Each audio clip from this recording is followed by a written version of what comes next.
5 याज्ञिक वृक्षों के मध्य स्थित जटाशंकर तीर्थ अनादिकाल से ही अपने दिव्य स्वरूप, अलौकिकता, शांति और महत्वपूर्ण आध्यात्मिक केंद्र के रूप में विख्यात रहा है।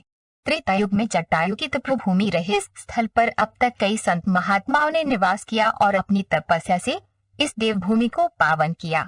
तीर्थ की विशेषता भगवान जटाशंकर का अखंड जलाभिषेक करने वाली जलधारा है, जिसका स्रोत पता लगाने में विशेषज्ञ भी असफल रहे हैं।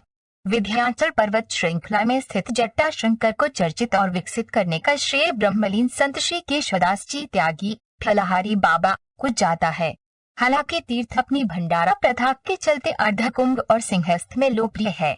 वर्तमान में उनके शिष्य महंत बद्रीदास जी तीर्थ का संरक्षण कर रहे हैं। इतिहास को खंगाले तो लगभग 600 वर्ष पूर्व वैष्णव संप्रदाय के वंडी नामक एक महात्मा यहाँ निवास करते थे। जनता में उनका नाम लाल बाबा था। वे प्रतिदिन धाराजी के नर्मदा तट पर स्नान के लिए जाते थे और सूर्योदय के समय जटाशंकर लौटकर भगवान का अभिषेक करते थे।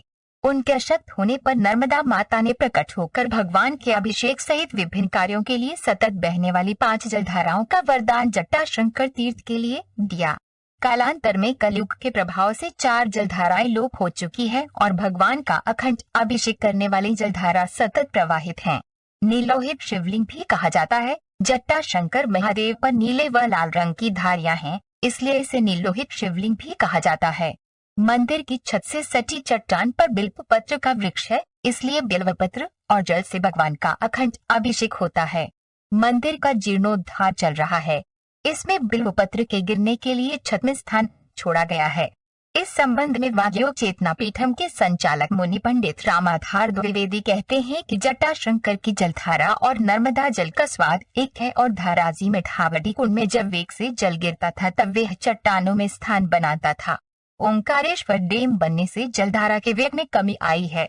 द्विवेदी आगे बताते हैं कि चंद्रकेश्वर तीर्थ पर अत्रि ऋषि के पुत्र चंद्रमा का आश्रम था, जो कालांतर में च्यवन ऋषि की तपभूमि बना और चंद्रमा ने जटायु की मदद की थी। इससे जाहिर है कि अनादि काल में यहाँ पर जटायु ने तप किया था। जलधारा के मुहाने पर लगा गोमुख लगभग 200 वर्ष पूर्व बागली रियासत के राजपुरोहित पंडित सोमेश्वर त्रिवेदी ने स्थापित करवाया था। सूक्ष्म रूप से महात्मा निवास करते हैं। इस स्थल की अलौकिकता को लेकर कहा जाता है कि यहाँ एक महात्मा सूक्ष्म रूप में निवास करते हैं और उन्हीं का मार्गदर्शन ब्रह्मलीन संत श्री केशवदास जी त्यागी को प्राप्त है।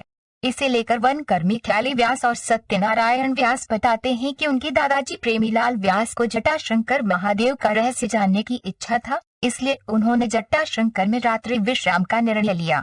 वर्ष 1940 के आसपास निर्जन वन होने के कारण यहाँ कोई रहता नहीं था, लेकिन पूजा प्रतिदिन ब्रह्म मुहूर्त में हो जाती थी। एक दिन प्रेमीलाल जी व उनके कुछ साथियों ने यहाँ पर रात्रि जागरण किया, लेकिन सुबह सुबह सभी को नींद आ गई और जब जागे तो पूजा हो चुकी थी। अगले दिन मंदिर के अंदर राख फैला दी गई। तब अगले दिन सुबह राख पर 1 फुट से अधिक लंबे पैर का एकमात्र चिन्ह मिला। रियास्त काल से लगता है मेला। यहाँ पर रियास्त काल से महाशिवरात्रि के अवसर पर 5 से 7 दिन अवधि का मेला लगता है। साथ ही विश्व शांति व कल्याण की कामना से शिव शक्ति महायज्ञ का आयोजन भी होता है। वर्ष 2017 याज्ञिक आयोजन का 52वां वर्ष था। बागली रियासत के राजा छत्र सिंह ने बताया कि रियासत काल में शिवरात्रि पर यहाँ बड़े पैमाने पर मेला लगाया जाता था। इसमें आदिवासियों को लकड़ी विक्रय करने और कर में 100% की छूट होती थी। उस समय बड़े व्यापारियों का तांता यहाँ लगा रहता था। मेले के दौरान घुड़दौड़ सहित लंबी कूद, ऊंची कूद सहित अन्य खेलकूद प्रतियोगिताएं भी होती थीं। नगर से लेकर जटाशंकर तक रोशनी के लिए लालटेन कतारबद्ध लगती थी और काली सिंधा नदी पर पैदल यात्रियों के लिए झूला पुल बनता था।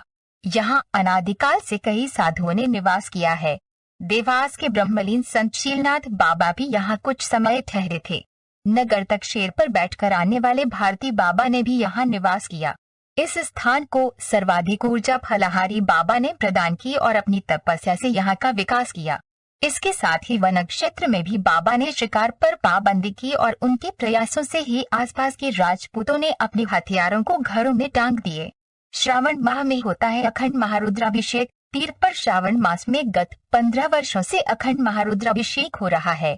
इसमें वाग्योग चेतना पीठम बागली के आचार्यपन ओम प्रकाश शर्मा वपन मुकेश शर्मा द्वारा भगवान जटाशंकर का महारुद्राभिषेक पार्थिव पूजन, महामृत्युंजय मंत्रों का जाप, पंचाक्षर मंत्र जाप, सहस्त्रार्चन और हवन आदि क्रियाएं जारी हैं।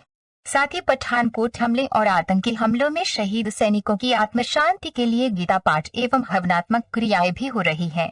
श्रावण मास में 51,000 पार्थिव लिंग का निर्माण और पूजन भी होती है मनोकामना पूर्ण। मान्यता है कि मनोरथ सिद्ध करने के लिए सच्चे मन से भगवान जटाशंकर का अभिषेक करने के बाद पति पत्नी या कोई भी श्रद्धालु मंदिर की दीवारों पर स्वास्तिक चिन्ह को गोबर से उल्टा गिरता है तो उसकी मनोकामना पूर्ण होती है।